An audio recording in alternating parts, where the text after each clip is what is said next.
It's a wonderful thing when you have a pawn that can freely run to the other side of the board and queen. But that usually doesn't happen. Your opponent is going to do everything possible to stop your pawn. This is why you will usually have to escort your pawn with your own king. In this position, Black uses the king to step in front of the white king to create a virtual shield so that the black pawn can run to the promotion square. After king to f2, White's king cannot move closer to the pawn, so the king tries another path to get to the pawn with king to d3. After g3, there goes the pawn. There's no stopping it after g2. And Black promotes.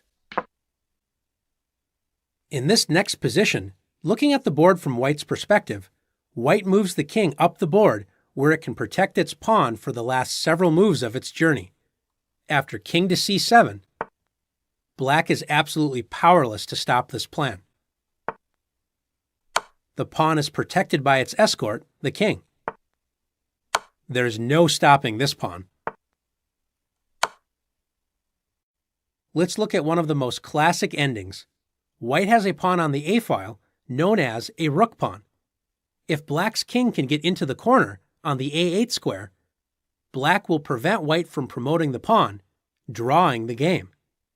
If White doesn't pay attention and just pushes the pawn forward, this is what can happen. Let's take a look. Black's king can no longer be prevented from getting to the corner on a8. White's pawn advances up the board, and Black's king keeps getting closer to it. White's pawn is now in serious danger, so White plays king to c6, moving the king closer to its pawn. After king a7, Black's king threatens to win the pawn, so White plays king b5, protecting the pawn.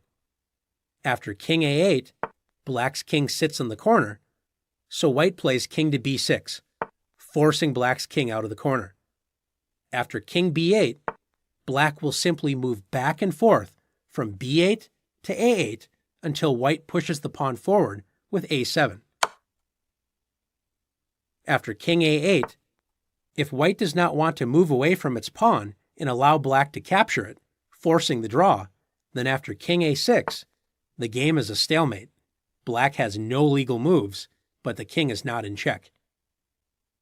This is why it's so important for White to block the Black king from getting into the corner first and then focusing on escorting the pawn. That's why White should play king to c6.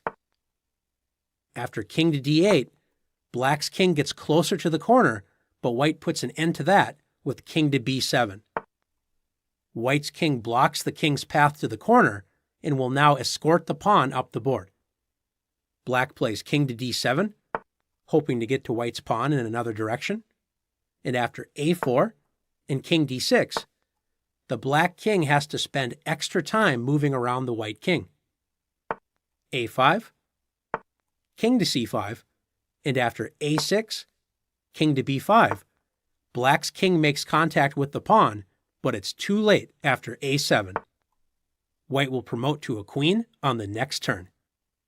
Now let's see if you've learned how to escort your pawns.